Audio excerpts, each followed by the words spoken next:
So my name is Chris Berlin. So Cheryl Giles, who was going to moderate this panel, had a sudden personal matter that came up, so she's not able to be here. So I'm stepping in to just kind of introduce everyone, and I'll pose the questions that they'll be hopefully addressing, among other things.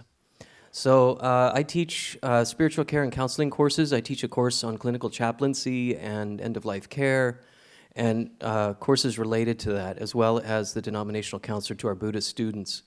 And in both of those roles, I find that every year there's an increasing number of students coming in who are really looking towards expressing their own ministry in terms of chaplaincy, hospital chaplaincy, hospice. Some have an interest in going into prison work and so on. And I think we're seeing an exponential increase in that as a path of service, and that's certainly true for many Buddhists as well. So as the Buddha mentioned, our lives comprising, among other things, of old age, sickness, and death, I feel as if this speaks really to the heart of what the Buddha first noticed about impermanence and about dukkha in this life. And my own heart, as also being a chaplain, is very close to this topic because it really is one of the most rewarding professions that we can devote our own practice to and engage in bodhicitta practice and so forth. So it's a privilege to be able to introduce this distinguished panel. So I'm going to read actually what she gave me. So bear with me if I don't make eye contact here. So to my right, we have Dr. Koshin Paley Ellison, MFA, and you're a licensed social worker as well, it looks like it. Okay. And a D-Min as well. And so he co-founded the New York Zen Center for Contemplative Care, the first Buddhist organization to offer fully accredited ACPE chaplaincy training in America. That actually deserves an applause. So thank you.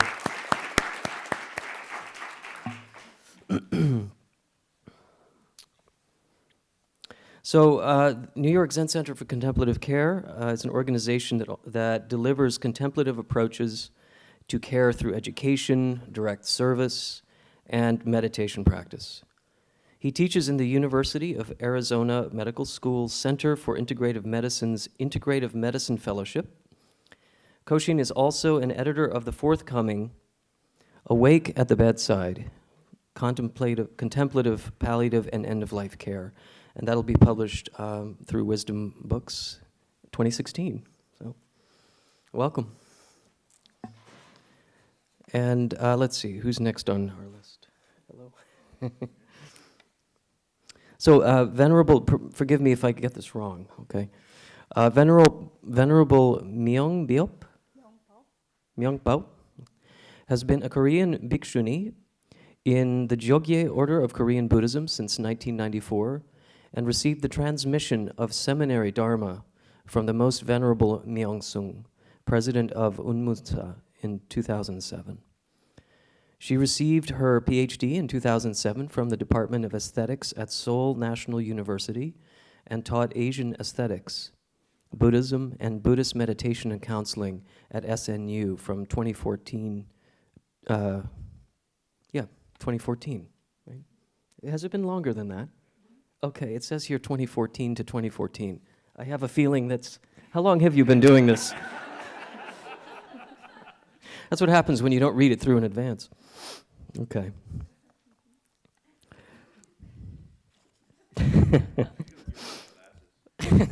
Yeah, where are my glasses? Jeez. Sorry? 2014. Is it 2004? That's what I thought. 10 years. Thank you. She worked as deputy director of the International Affairs Department at the International Shun Center. Is that right? Shun? In 2012, and an Acharya of Sangha education in Jogye Order of Korean Buddhism from 2011 through 2013. Venerable Myeongbeop is Associate Professor of Buddhism in Nungin University of Buddhism. She published Mi Hakdai Je Wan, History of Aesthetics, 2007, Zen Buddhism and the Spirit Art of Song China Literati, 2009, History of World Buddhism, 2011, How Old is the American Buddha, 2013, The Buddha in Museums, 2014, and many articles in Korean. So welcome, and thank you for putting up with me on this.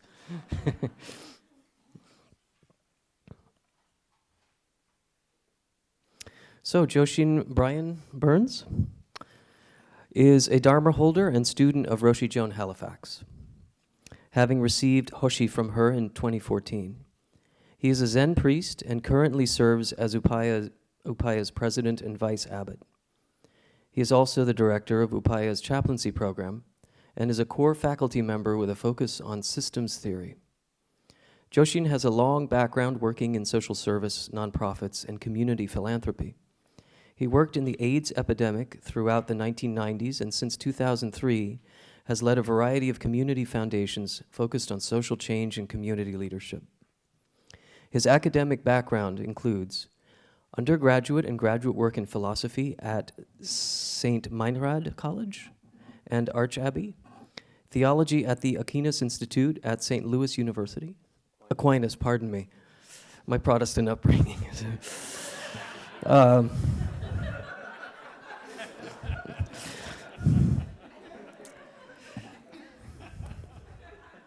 And that's in St. Louis University, while he was a member of the Dominican Order, and then early music performance at New England Conservatory of Music, and doctoral work in medieval musicology at NYU. He is ever interested in finding ways of life that are both deeply contemplative and fully engaged with the world. So welcome. Yeah. And last but not least but not last? No. Victor Gabriel, welcome. He is the chair and faculty in the Buddhist chaplaincy program at University of the West.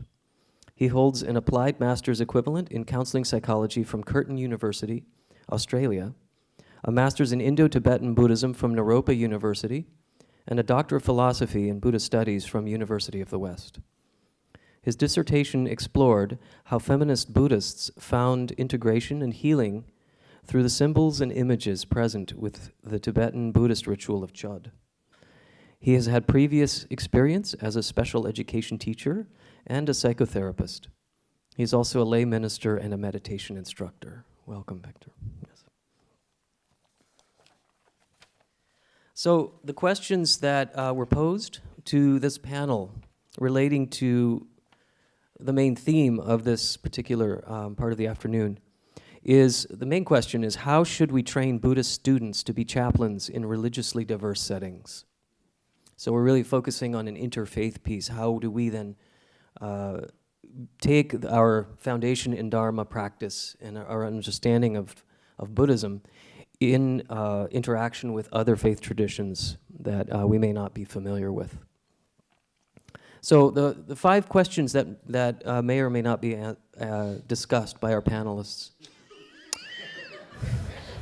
I've learned. I was here last night. Number 1. I know, because I wrote a couple of these myself.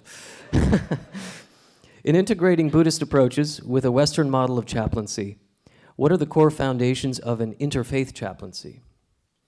Ethics, relational competency, counseling skills. What might these look like in both contexts? 2, what role does Buddhism play in changing the landscape of professional chaplaincy? What can Buddhism offer in terms of practices in the clinical chaplaincy setting? How might it inform the training approach? 3, from the standpoint of faith, how do you envision reconciling your Buddhist orientation with a theology, loosely defined, of interfaith ministry? 4, what are the essential standards for a Buddhist layperson to do chaplaincy, such as pursuing ordination, meditation experience and teaching, retreat experience, lineage, and so on? Is it important to distinguish between chaplaincy in higher education, hospital and hospice prison outreach, and so on? Are there distinctions between these different forms of chaplaincy in terms of training? And fifth, what does interfaith training ask for from a pedagogical standpoint? The study of other religions, deepening one's own spiritual practice, or both, perhaps? And to what extent? So thank you. I'll turn it over to our panelists. So we've been going first. We should mix it up. Good. No, it's fine. So I was thinking about why I'm here. And I was thinking about Jerry and Michael and the other Michael and Maurice, who were dear family friends of ours in the 80s who died of HIV/AIDS. And it was through my experience as a kid, and after school meant going to the hospital and watching them waste away, each of them one by one, and seeing how difficult it was for people to be with them. People were terrified. The nurses and doctors didn't want to touch them.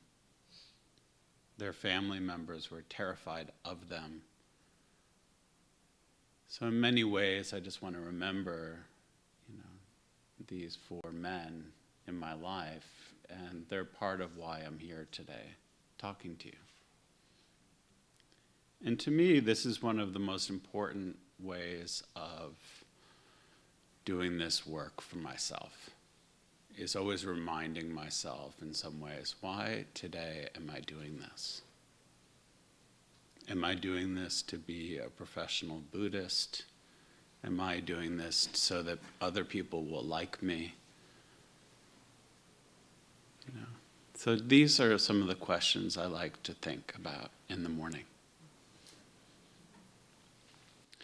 I also want to think about my grandma and Rachel Schwartz, who grew up. She was one of the first people born in this United States, and her family escaped the pogroms and came here. And it was through being with her, and she was an extraordinary woman. After her husband died,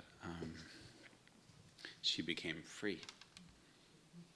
It was like a great blessing to her, which is a huge teaching to me about life and death, is to realize that sometimes death is a blessing and a great freedom. And it was for her.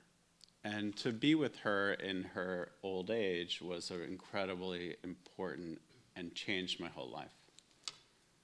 And from occasional doctor's visits to strolls down Ocean Parkway to get the white bean soup at the diner on Tuesdays,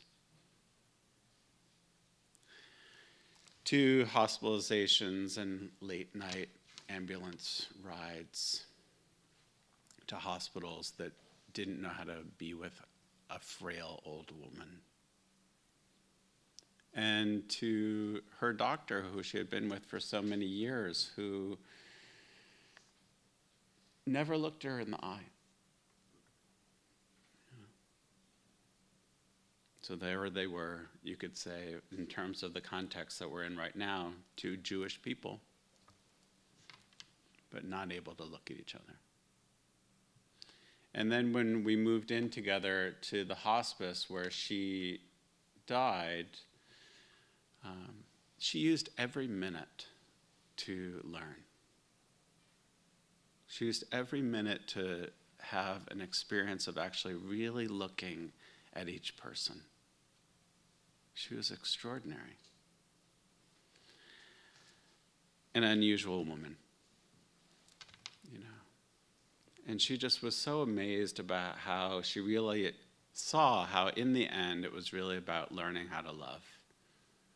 which means to not turning away when you're feeling fear or discomfort or distraction. And it was our care for her that she had this idea that Chodo, my husband, and I should start this organization. She said, you guys, don't seem to be so reactive with your fear. It must be something to that Zen. She's like, why don't you bring that Zen and teach people how to care for people? Start an organization. So I'm here because of Rachel Schwartz, because she had an idea that actually what we could do is learn how to be with our fear and be direct. And that, to me, is the whole practice. This is how I understand Zen. This is how I understand how to care. And this is, to me, how I understand awakening as well.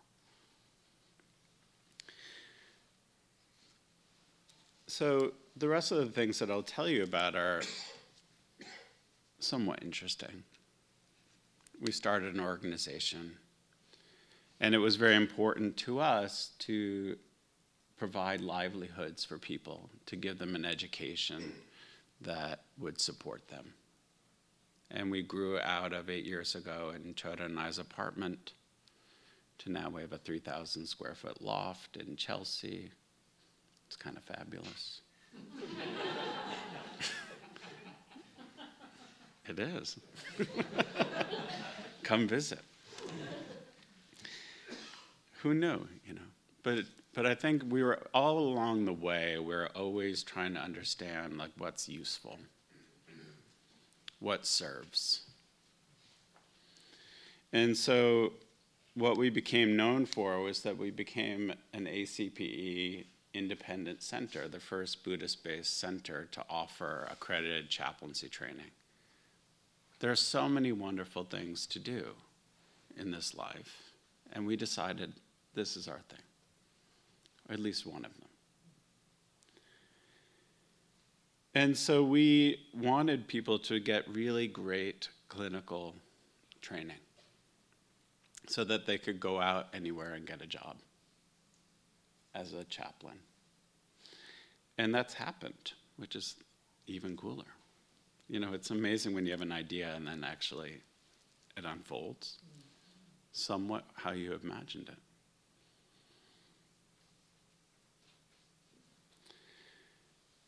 And to me, the heart of our training is not, I don't really care if it's a Buddhist training or not. I don't really care whether the patient is whatever they are. But to me, it's about how can I be curious about you or whoever I'm with. To me, it's about the incredible practice that I love so much of counting our breath in meditation. Just coming back to your breath. Just coming back to one. And realizing that we're constantly making stories about each other. We're constantly creating division. And we can keep coming back to the freshness of the moment. And so to me, that's the heart of all of our training programs. What's actually important? What's useful? And I'm sure that I've disappointed all of our students. I've been a failure. I've not received them completely in the ways that they had hoped. But to me, that's also the practice. There's this wonderful expression in Zen about falling down 7 times, getting up 8 times.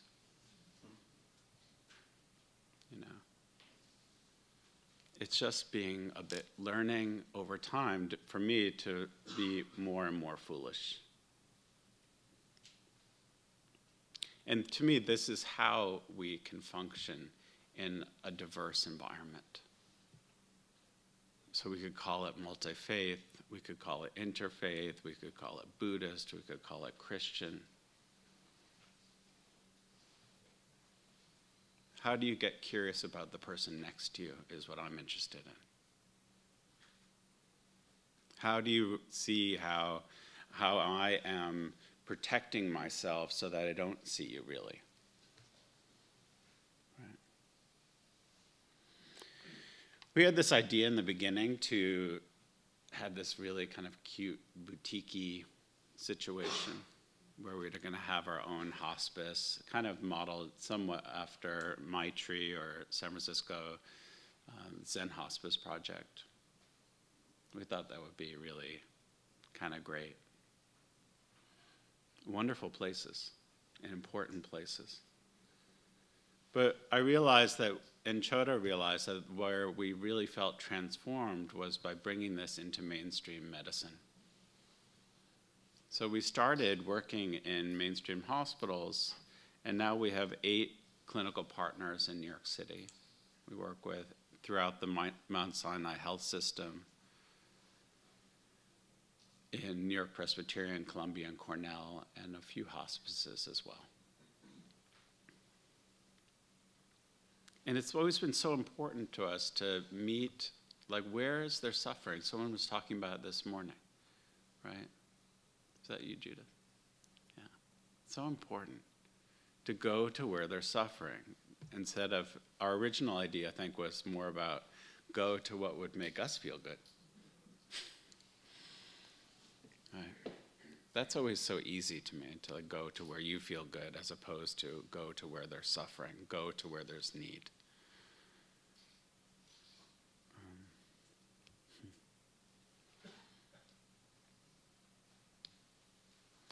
So in order to do this work, I feel that we need really, really good training. So wherever you go, whether it's Harvard Divinity School or Naropa or University of the West or Institute of Buddhist Studies, or in our master's program, to me it doesn't matter.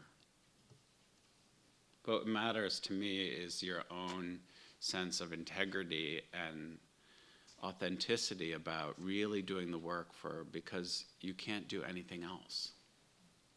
That nothing else makes sense.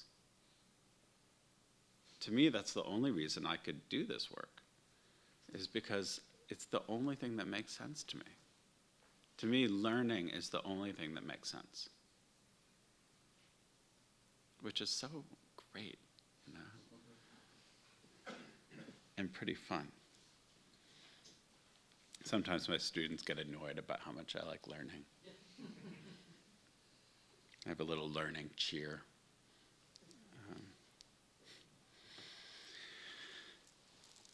So I think maybe I'll pause there. And I hope we have more time to talk together. Thank you.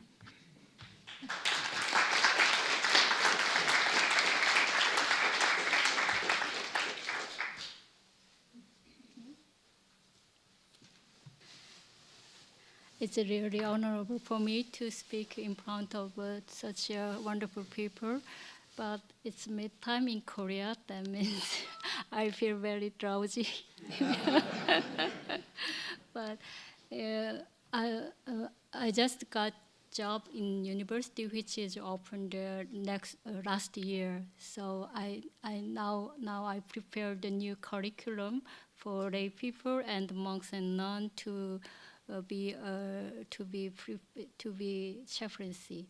So at this stage, I just make sure the principle of the chaplaincy. So I want to share my opinion with you. Western Buddhism is more socially engaging and very active and vocal. It's like a newborn baby full of energy. It utilizing tools of modern world to spread its teaching and benefit the people.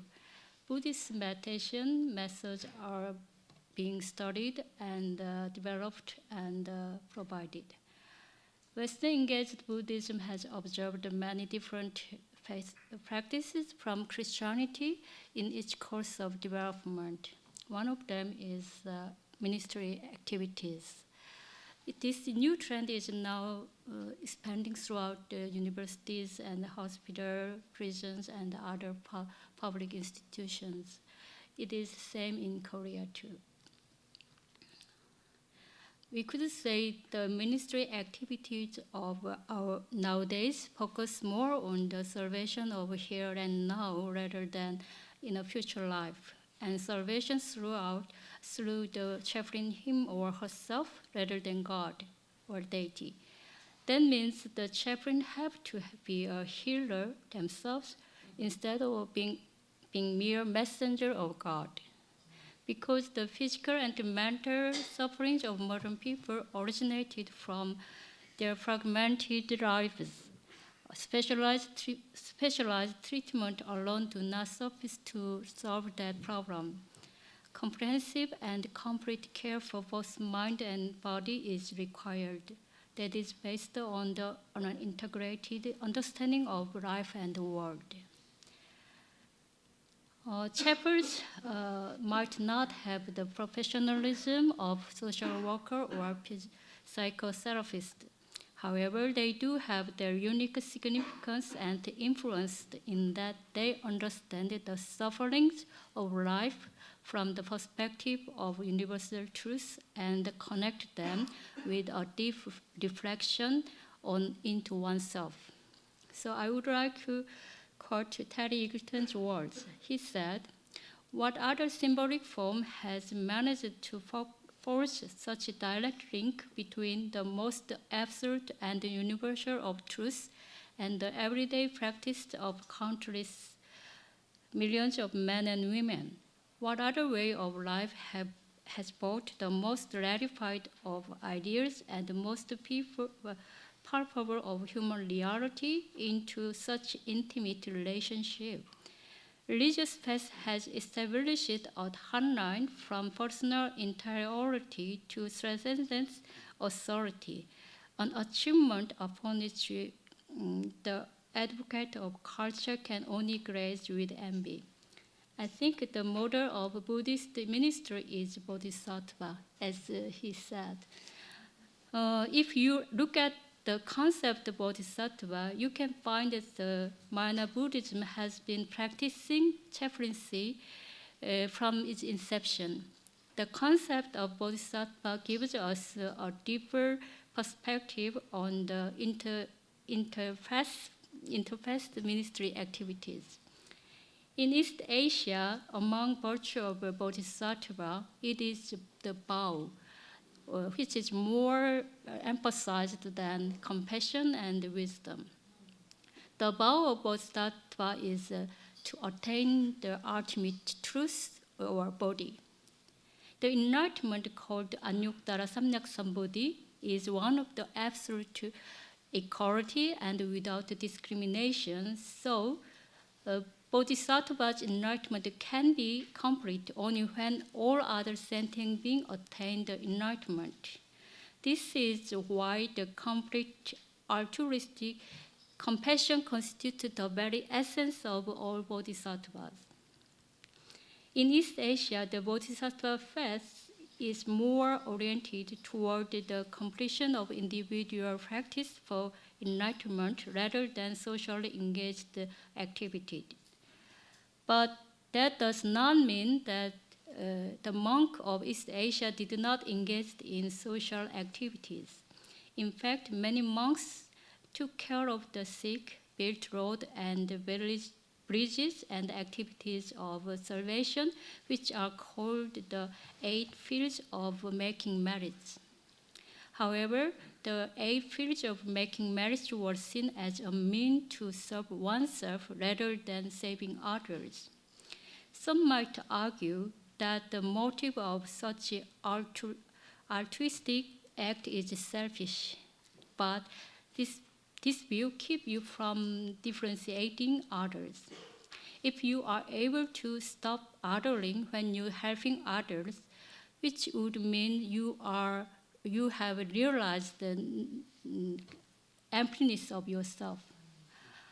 So that act is not only a social engagement, but also spiritual practice.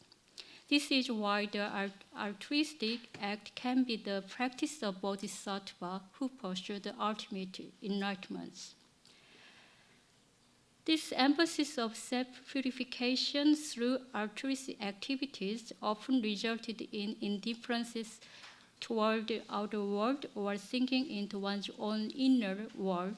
However, it still has some important wisdom to shed light on clinical chaplaincy. To practice bodhisattva path in this modern world, where more and more people suffered because of social system, we would have to look into how compassion can be practiced in a society while not forgetting in bodhisattva vow of pursuing the highest enlightenment. But altruistic act cannot be done by thinking alone. Yeah. So we have to learn how to serve. Life in Sangha with its regular ceremony services and the working, including cleaning, cooking, farming, gardening, something like that, all trains your body and the mind to be awakened. This unique training precisely defines all the movement of your body. The rules gives you an experience of awakening which cannot be experienced by logical thinking. This is not an abstract understanding, but something always applied in a concrete situation, which means this wisdom is all the more powerful in the clinical situation. It is important that this learning through bodily practice must be included in the process of training Buddhist minister. I think ritual is very important in terms of self-training. Buddhist wisdom comes only through self-understanding or realization through practice. This is the strongest means provided by Buddhism for modern people to understand their problems more concretely and more deeply.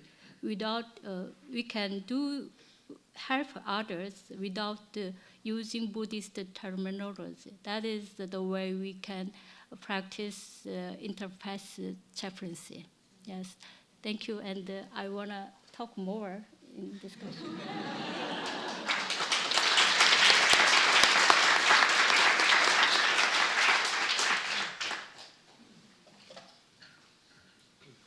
I feel like it's not very bodhisattva-like to have all of you sitting here like this after lunch without coffee in your hands. It's painful, I know. Thank you for being attentive while we all would like to be napping, I'm sure.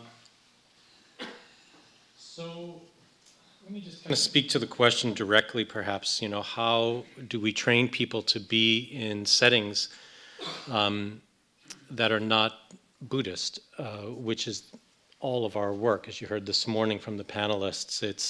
It's the common experience of all the people who go through our program. As many of you know, Roshi Joan Halifax's work, life work, has been in the area of death and dying. And so in the early years of our chaplaincy program, that was the focus for many of the people who came through that program in the early years. We're now 8 years into it, and I would say we have 2 tracks in our program. One is a professional chaplaincy track where we provide a number of graduate level credits toward an MDiv, and where people can then apply to be accredited or acknowledged as chaplains. And we do not offer CPE. So we're really something rather unique and preparatory in many ways, although we go quite deep in that preparatory work. I think it's a really solid program. We have another track of people, an increasing number of folks who are not on a professional chaplaincy track, but are really thinking about how to take their practice into the world in whatever they do. As leaders, as attorneys, as people working in environmental justice, as nonprofit leaders and workers in all kinds of settings. So we're seeing this very interesting evolution occur where people are looking for a framework, an ethical and practice framework that helps them really lead from their hearts and from their values in whatever they're doing. So, and both these tracks go through all of the same coursework, but we establish a higher academic standard for those who are on the professional chaplaincy track. So the papers that they have to write and the thesis that they write at the end has to meet a higher standard. So that's just what our program looks like. And the other thing I think is a little bit unique in terms of this question of interfaith is that we're based at a Dharma center, you know, at a Zen center that has a residential community that maintains what some might call a monastic schedule of multiple sessions of seated meditation a day, Zen liturgy each day, meals taken in common, work done in common. This is the culture of Upaya Zen Center. And so when our chaplains come to this, they are dropping in for a period of time to that schedule, which in itself is its own part of the training, I think, for them, much as was said earlier at some point, that there's something about surrendering to the schedule that creates a kind of pliability that allows people to, I think, serve and function better in the world. In fact, I think, Tina, you might have been saying that, or someone did today over a meal. And I think that's true for the experience of our chaplains. Now, they're getting pretty, entrenched in a Zen environment. And so it's not a particularly interfaith type setting that they're in. However, I do think how we do training throughout it does prepare them to work in a variety of settings. And I think maybe the thing that they walk away with more than anything is they're leaving, yes, as having received the precepts, done jukai, lived in a residential setting for some period of the 2 years that they're in our program, but they're really leaving there to take off their rakasus, put it aside, and to meet people where they're at and what is needed for them. And so I think this is a very important part of chaplaincy training, is it's not obviously about being Buddhist, it's about being of service. And so all of our training is geared toward that. However, we couch service within a Buddhist paradigm, a Buddhist framework. And that framework involves 5 or 6 different areas that we train in. The first is pure theoretical, scientific, and practical knowledge. So we will spend a fair amount of time, as some of you know, we're involved with the Mind and Life Institute, and neuroscience is an important part of our own growing understanding of consciousness and what contemplative practice is and the benefits of it, and we do steep our chaplains in that. So not necessarily Buddhist-based, but a fairly secular scientific view of the value of contemplative life and contemplative practice. We also spend a fair amount of time on systems theory, emergent complex systems, so that they understand the context within which people are making choices about their care, their health, their life, their death, etc. We also do a lot of work on understanding institutional systems, because we also know we're working within institutions that also influence people's decision-making, also influences the lives of the other medical providers that are serving this person. It's very important, we think, from a particularly Buddhist perspective, to create the capacity to have perspective, to open awareness, so that you see all of, as many as of the influencing factors in an environment as possible. And that's a very, again, secular view of things, but based in a core Buddhist value and principle. The second big area that we train in is engaged Buddhism, and this starts with deep training in ethics and the precepts. All of our chaplains, as they, this is a Buddhist program, so they do take jukai at the end of the first year. They receive the precepts from Roshi, and they are, in a sense, confirmed in the context of a Buddhist identity. But the training for precepts is about ethics, and these ethics we think are fairly universal and can be applied in many different settings, and it's out of which all service comes. We also do in Engaged Buddhism deep understanding of how change happens in the world. So how does chaplaincy not only care for the person that's right in front of you, but how does it also influence the culture of systems, the culture of the medical system, for example, and the way people begin to think and then shape institutions as a result of having touched some way of modeling compassionate care from a Buddhist perspective. The third area we would call transforming suffering. We do a lot of work in resiliency for caregivers in particular, kind of understanding your own resilient qualities, and we try to strengthen that. The next area is relationships and communication, which again as well are purely secular in the models that we use.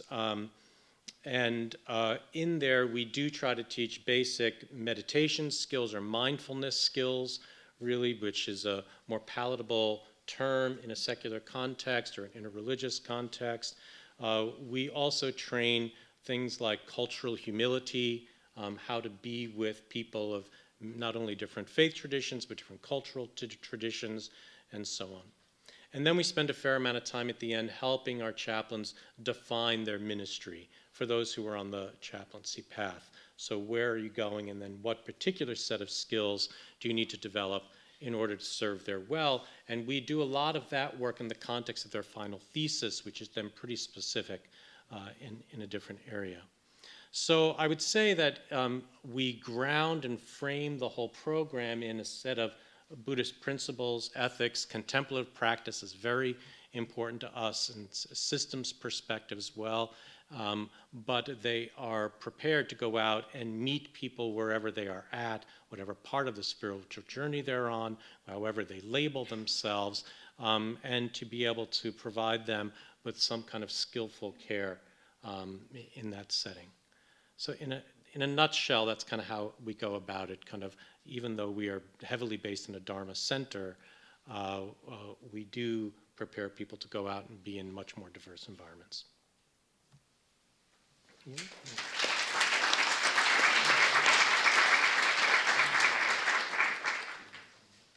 So first I would like to thank Harvard Divinity School for inviting us, University of the West, and me to share with my peers and also with my mentors, because there's Venerable Ifa, Yangsi Rinpoche, Judith, Janet, yeah, all these are my heroes.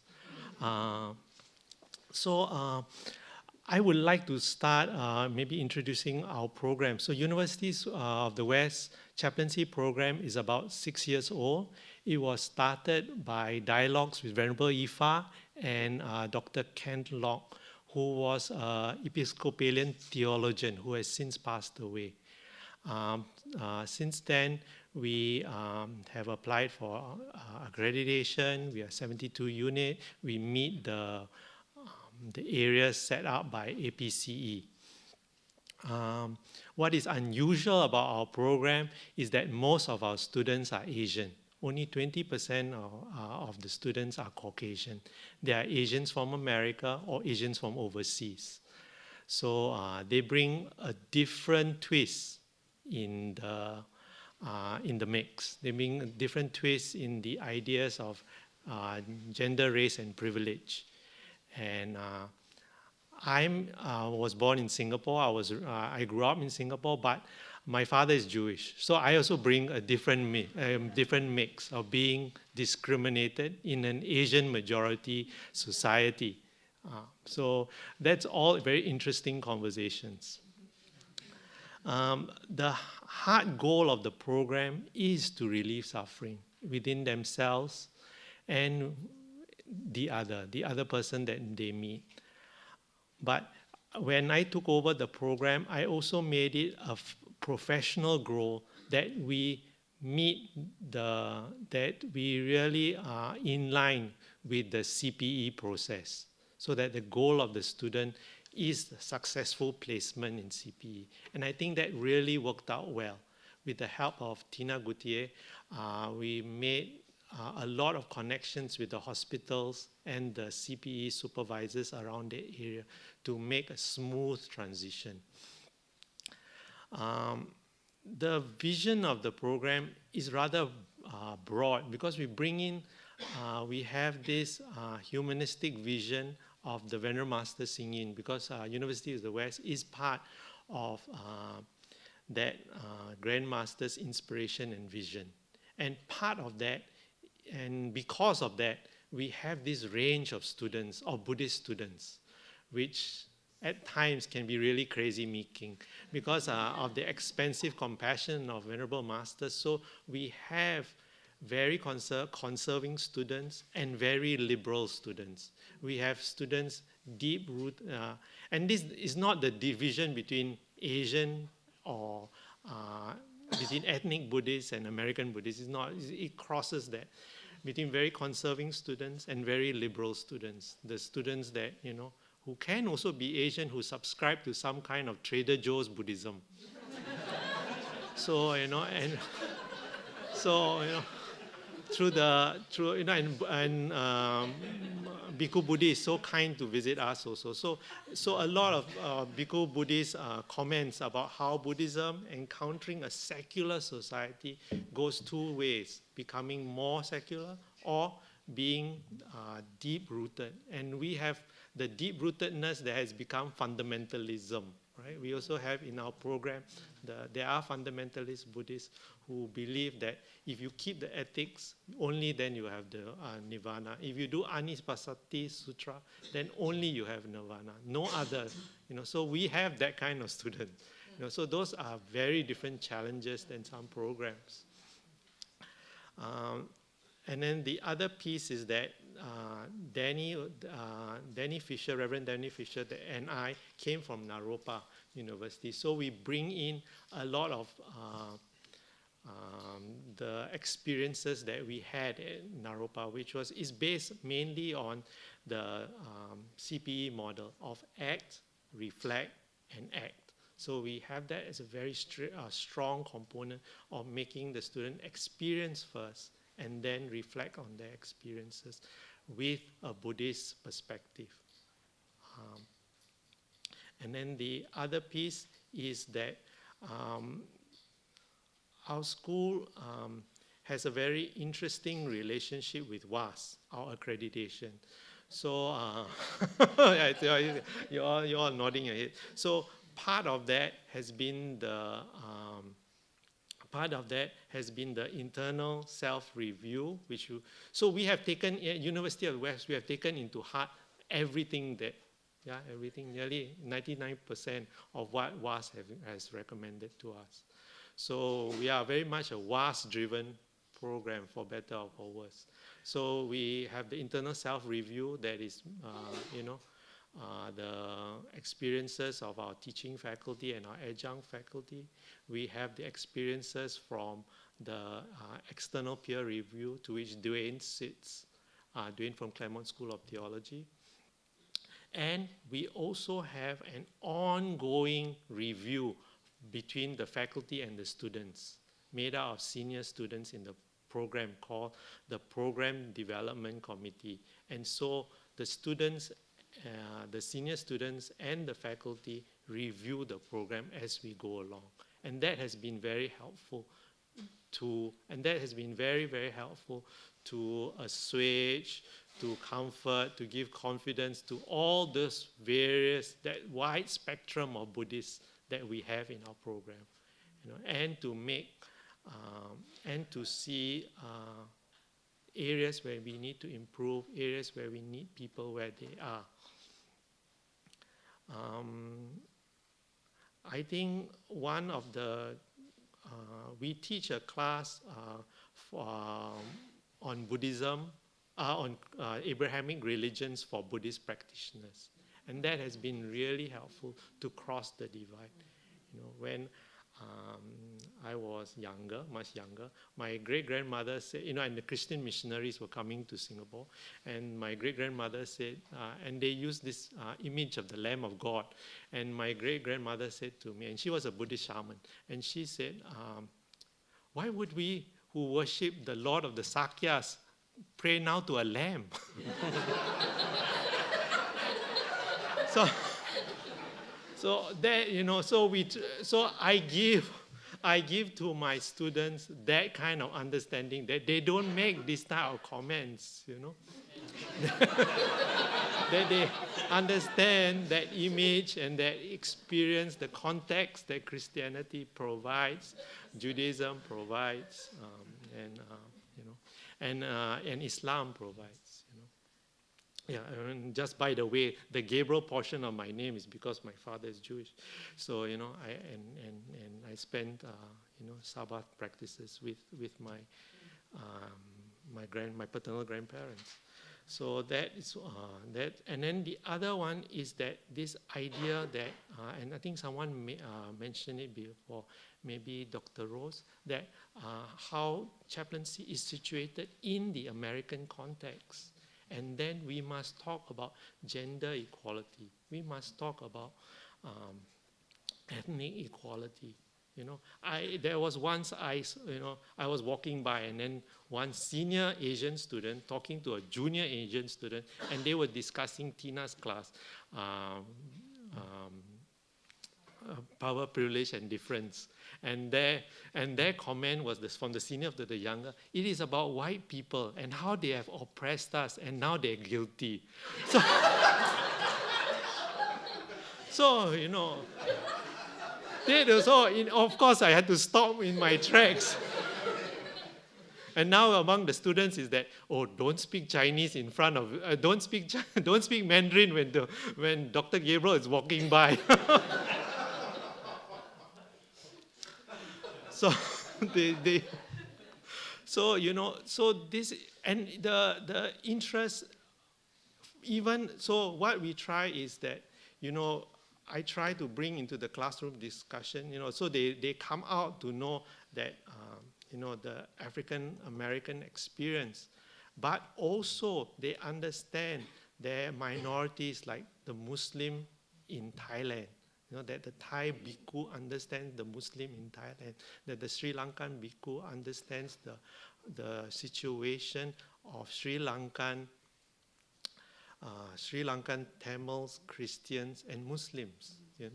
So they can understand, whenever the majority oppresses the minority, and contextualize that in their own experience, and not just, America.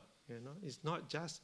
It is about Ferguson, but it also in the Fergusons that are in Asian Buddhist communities, and that is also very. They hate us for it, but eventually at the end of the week, at the end of the 15 weeks, they actually love us, and they actually understand that how sometimes it is not possible to have these discussions. In my country, in Singapore, it is banned. This discussion cannot happen in Singapore. In Thailand, it's state majesty to have this kind of discussion. So this is very important. And the Asian students, whether Asian American or Asian overseas international students, appreciate these conversations. I think I would leave it there too. Thank you very much.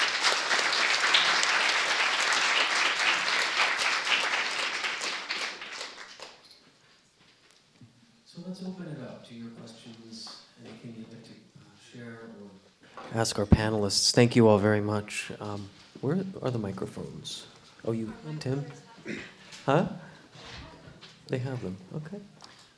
Can I just say before we get started, one of the things I think might be interesting to explore too is the question of ordination of chaplains and what that means in the context of kind of other religious traditions, and whether or not that gives a credential or authority or whatnot. So I just want to put that out there too.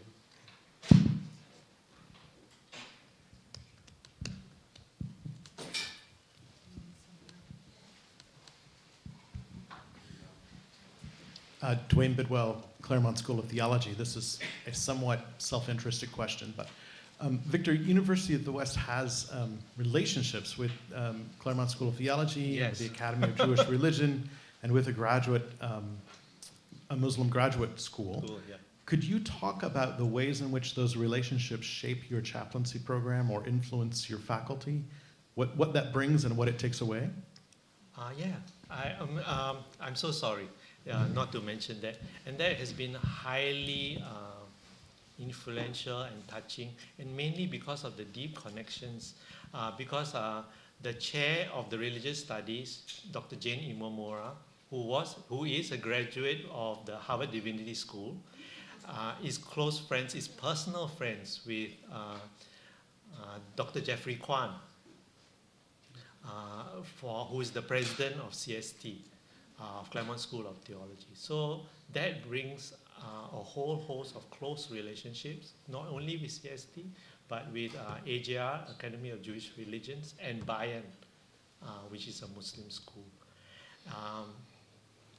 So at the moment, we have been having a lot of joint faculty meetings. Yeah. So I think maybe this may not be what you want me to say, but one of the things that people have been taking away, our faculty, not just the chaplaincy faculty, but the religious studies faculty, is that there are moderate Christians. They are not a myth. The liberal Christians exist out there. They have a range of views, They have a range of views about the incarnation, the resurrection, and atonement, especially atonement theory, and that is so amazing among the faculty. And for me, it's like I didn't think that was so amazing. Dwayne is my friend, and I have, but for them, those are amazing connections. And we are so far is that we have got to the stage where liberal Christians exist, and they are not a myth. And I think so, yeah. And then so next, I think we're going to develop some more co-taught programs. And what is in the works is an interfaith internship program through the kindness of the Arthur Vining Foundation. Is that it will give University of the West students a possibility to work and to actually be integrated into a Christian community, Muslim community, or a Jewish community, not just and then working and devising a project with that community. So not telling them what to do, but actually using the design school model to find out what are the problems of the community and how an interfaith perspective might change or shift the perspective on a particular problem. So we are still negotiating that. It is very kind of Claremont School of Theology to get us involved. So even in this planning stage, so there's a lot of buy-in from our faculty as well. Thank you.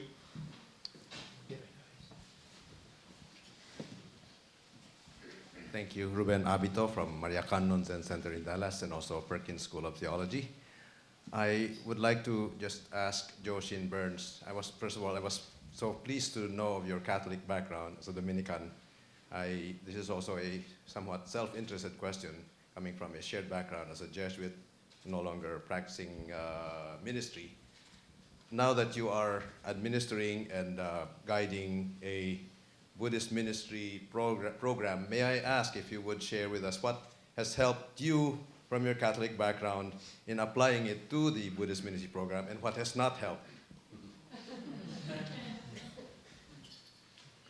So I've had 3 spiritual incarnations. One as a Roman Catholic and theology student and religious. And then I was a very committed and faithful atheist for a very long time, and then found my way to Buddhism. So I don't come directly from Catholicism. There was atheism there in the middle that influenced me a lot as well. And one of the things that I think I learned from that was religious identity means very little. What matters is the cultivation of compassion.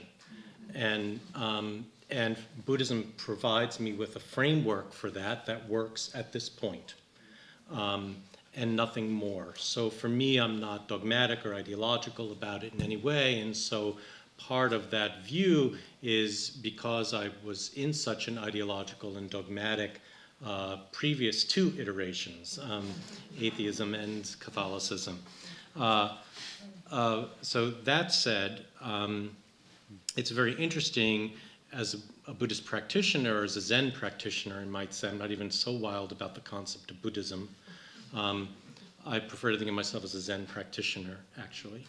And as a Zen practitioner, I am rediscovering the important archetypal stories of Christianity and how important they are for opening the human heart, opening the point of view, seeing ourselves as a world where service is important and part of our collective awakening, or in Christian terms, our collective salvation, maybe.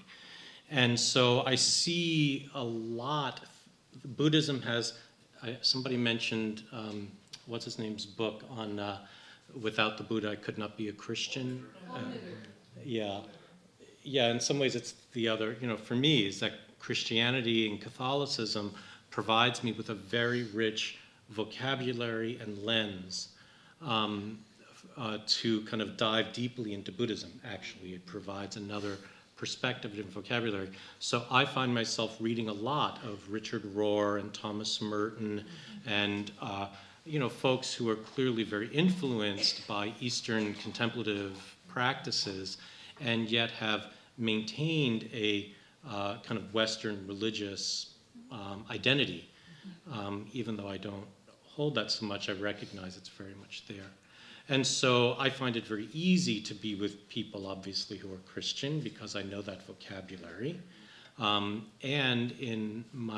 I can find an authentic and genuine meeting place conceptually about what we're talking about. And I think that's probably, when I look at the chaplaincy students coming through our program, I would say the vast majority have had some strong religious influence earlier in their lives, and that they don't leave that at the door. They are working to integrate that whole thing in. And many of them have had, I think that one of the biggest challenges we face, and one of the ones I faced personally, therefore the move through atheism, is the issue of healing the wound of earlier religious experience, where for many women felt they were in misogynistic, environments. Obviously in the Catholic Church, a lot of sexual abuse history. For people who have come through that tradition, we certainly see that showing up in our chaplaincy programs. Issues around power, authority, locked down dogmatic thinking. There's a lot of woundedness there that we feel the contemplative practice helps people unwind a little bit, it thins it out a little, makes it a little more permeable, and they can begin to see the treasures that are there from their kind of early religious experiences. So I don't know if that helps.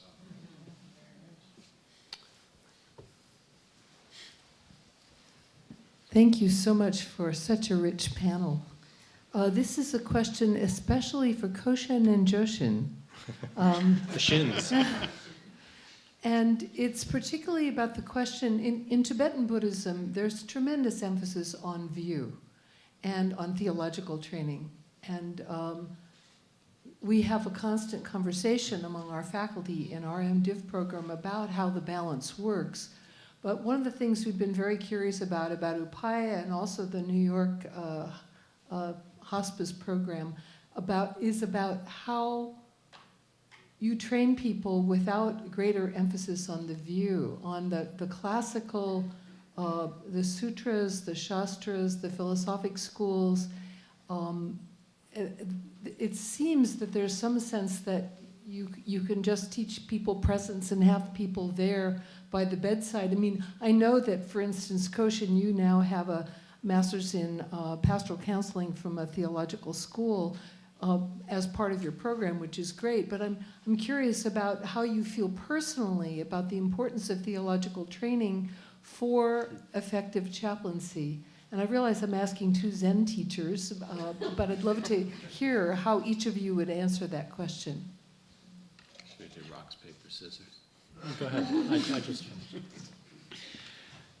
Well, first of all, I'm a ACPE supervisor too, which is a long and interesting journey.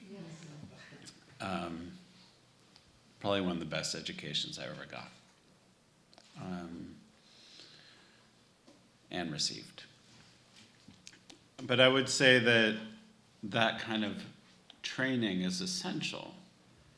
And yet, what can each of us offer? What's realistic? So that's why we created this master's program, because we felt that we could do that well. And, so we created this program and where there is that kind of study, very rigorous kind of sutra study, historical study, ethical study. I feel really like someone finishes that program, I feel like they've gotten a good ground. I think that there's not enough emphasis on that personally, and I continually, for my own development, love to study. So I have a great love of the texts and to study in community. So to me, it's like a constant learning.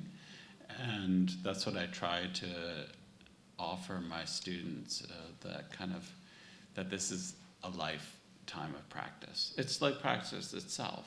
It's not like, got it, I studied the sutras, down, So to me, it's about that itself is a practice that we can keep returning to, and allowing it to be fresh in each time. And I do want to say a word about theology. You know my thing with that, right? So I really don't like that word because I don't relate to it at all. In Zen, I've never seen that word. And I'm quite involved with the ACPE leadership and really trying to change the language. Because for me, it's like, I don't know what that word is. And actually a lot of the words that are in the standards for chaplaincy training, which I feel the training I feel passionate about, but some of the words are just so 10 years ago.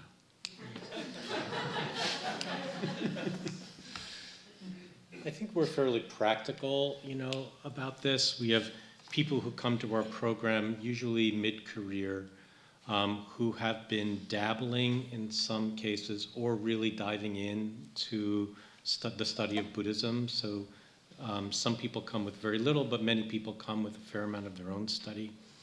We, part of our practice at Upaya, where she talks a lot about, is that it's a self-accountable. You're really doing your own work. If you're serious about practice, the desire to study emerges, and you kind of do that. And all that said, I do think, we're very Zen in that it's just sitting. So contemplative practice is critically important for view, development of that notion of view. And the other is everything is precepts-based for us. So we do rest very heavily on the precepts, precept study, and lots kind of points back there. And then structurally, the way we build in additional opportunities for study is there's the core curriculum, and then there are electives that students have to take. And a number of them have to be taken back at Upaya, and most of our programs are fairly traditional teaching, so they will come in and be exposed to John Donne and his teaching from the Tibetan perspective, or Soknim Rinpoche will come and they'll come to that, and they touch into teachings that are kind of more,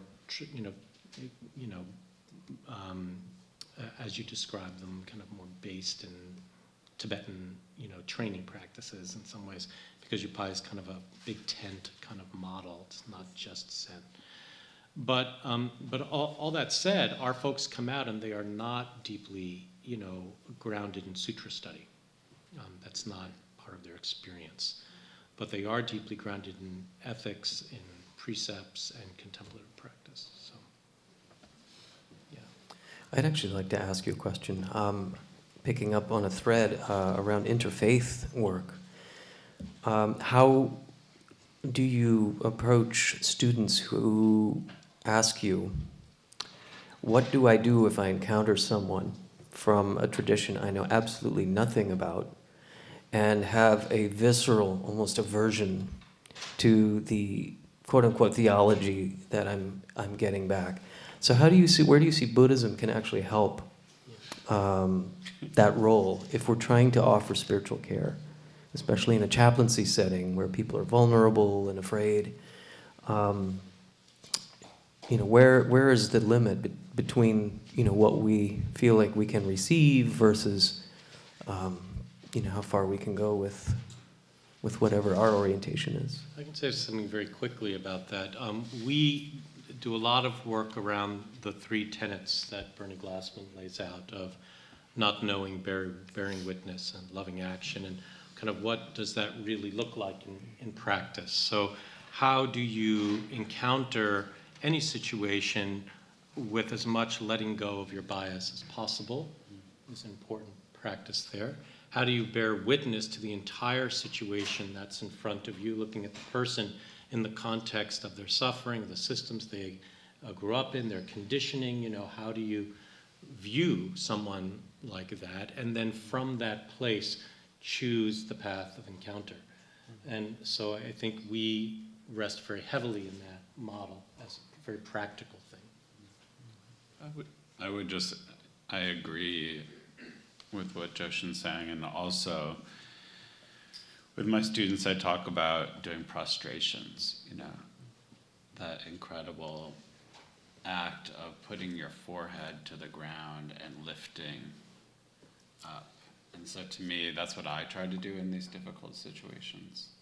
And to me, it's a great practice of actually embodying those three tenets about just allow yourself, me and my opinions and what I like and what I don't like and my crazy shit. It's just put it down for a second and lift up, who's here? Wow, who are you?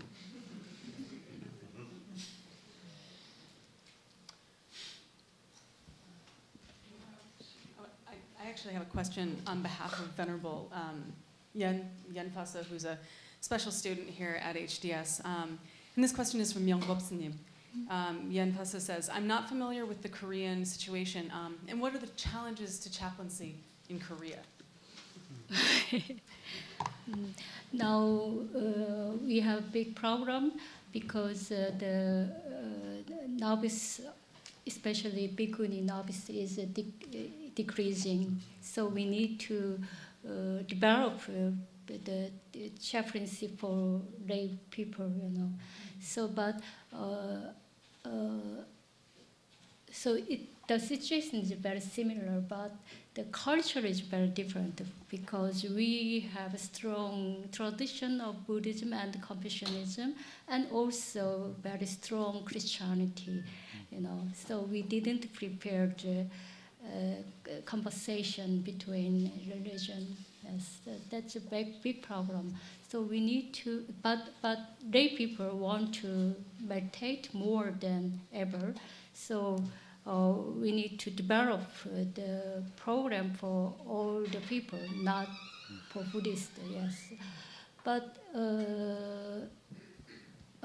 from my experience of teaching lay people in the universities, especially they want to open Zen center, I realized that it has many problems, especially meditation in short time.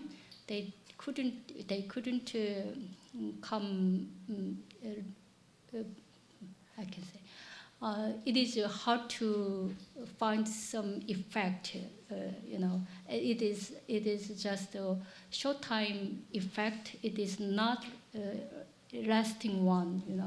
So I think we need to teach people to prepare that kind of side effect.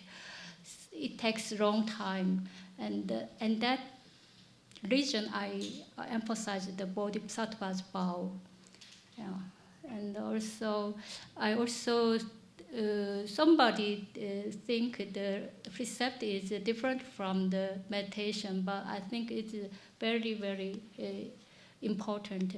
It is very closely related because it's like if we teach meditation without teaching precept, it's like teaching driving, how to driving, without teaching the rules of, yeah.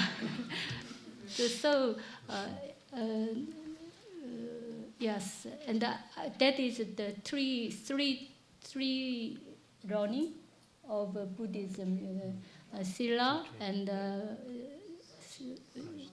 meditation and dhyana, yes, panya. That is a very important one. We must learn. Yeah. Mm-hmm.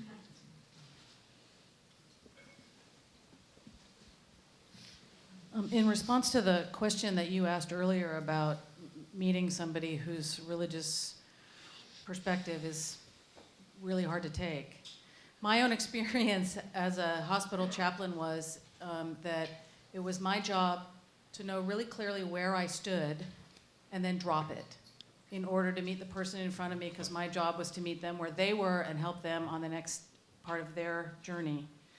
And that leads to this other thing that I want to say, which I'm amazed that I'm actually going to say this, but I want to put in a plug for studying the Bible, because it is so culturally huge, and because so many times I met people in the hospital who were suffering from really toxic theology because of the way that they had not been taught to read the Bible and understand the Bible. And so biblical studies was part of my master's education.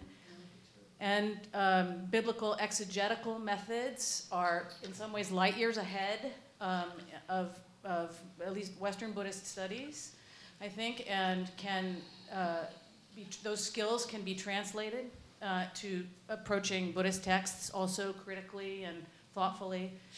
But I think it's really important in this culture that we know something about what the Bible contains and about how to read it contextually in order to help people, especially who are suffering from really kind of toxic fundamentalist ways of thinking. And in addition to that, I would say not to be afraid of reading popular spiritual books from other traditions, because you get a feel for the vocabulary that they're using, to describe spiritual experience. Will I get grimaces if I advocate for the HarperCollins Study Bible? Oh, it's been really helpful to me. Oh, and I was also going to say that for our students, like they read the Medicine Buddha Sutra, and then they have the I vow not to be born as a woman, So that, of course, requires, some kind of interpretation and meaning making, right?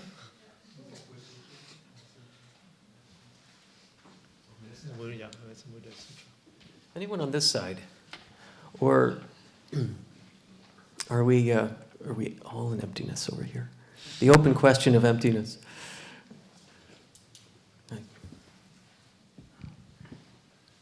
Myeongbeop, Sunim. You said something about self-purification through altruistic activities, and I just was wondering if Koshin and Joshin talked about this not knowing, bearing witness, loving action, but if you had what is it that you teach students how to do this self-purification through altruistic activities? Yeah, it's a hard question. So I try to find some method, but now meditation is the best way to purify oneself. And even chaplain also could be tired from his or her job, counseling. So we need purifying ourselves, and also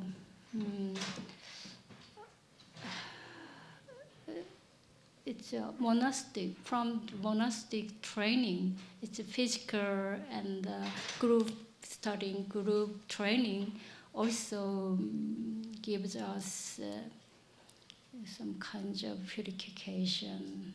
You know, I can't explain a lot, you know, but it is because it is not it does not allow me explanation, you know. It's just a self-experiencing one, you know. But I'm not vocabulary for this.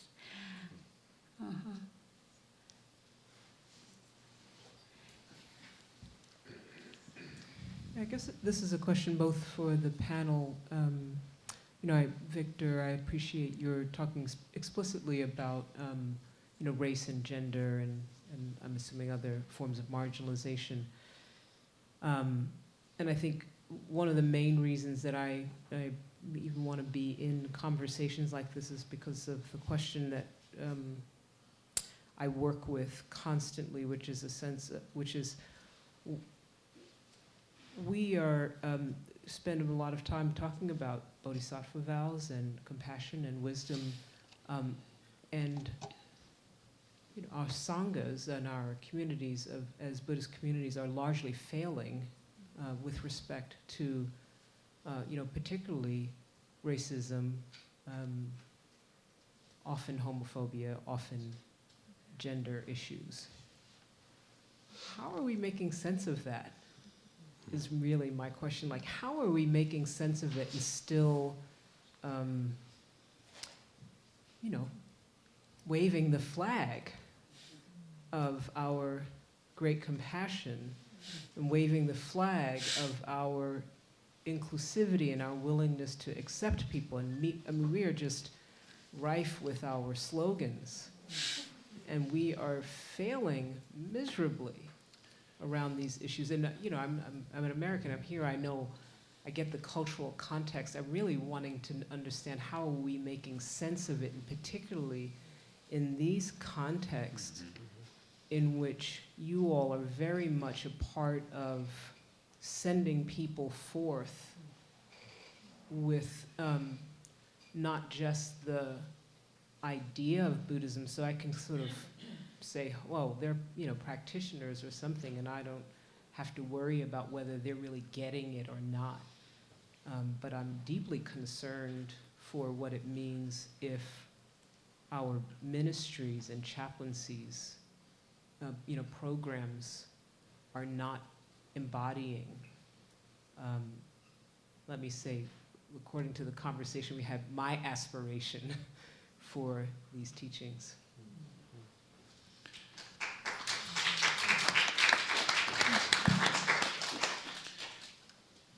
My experience is that it's to be two people in a room is really hard. And to be two people who are kind of alike each other in a room is really hard. So to me, one of the reasons I love CPE training and why I love teaching is that we get to be with that struggle. Yeah, so CPE training, for those of you who don't know, is clinical pastoral education. So it's part of, if you want to become an accredited chaplain, to be indifferent or to be with how the indifference is. So that whole range, I think that is subtle and not subtle, and I think it's a constant work and a constant, and it fails constantly. I've seen it in spiritual communities fail miserably. People behaving and wanting to destroy other people and announcing, sending emails, I'm going to destroy that person.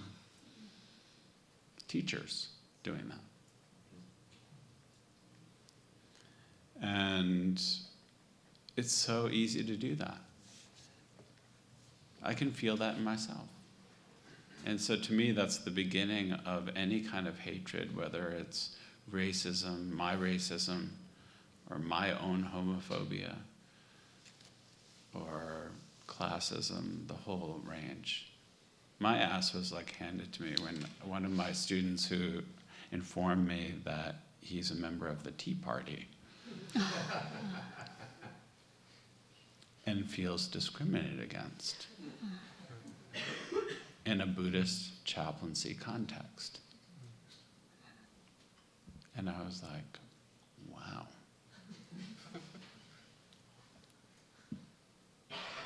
Thank you, you know. To me, it's like that. Learning how to hear each other, I think, is one of the most challenging things. And for me to be with my discomfort and really get into the discomfort and not move away, to me is the work.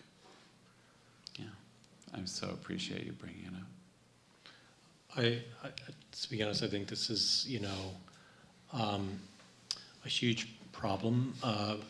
But the bigger problem is that you said, we all wave our flag.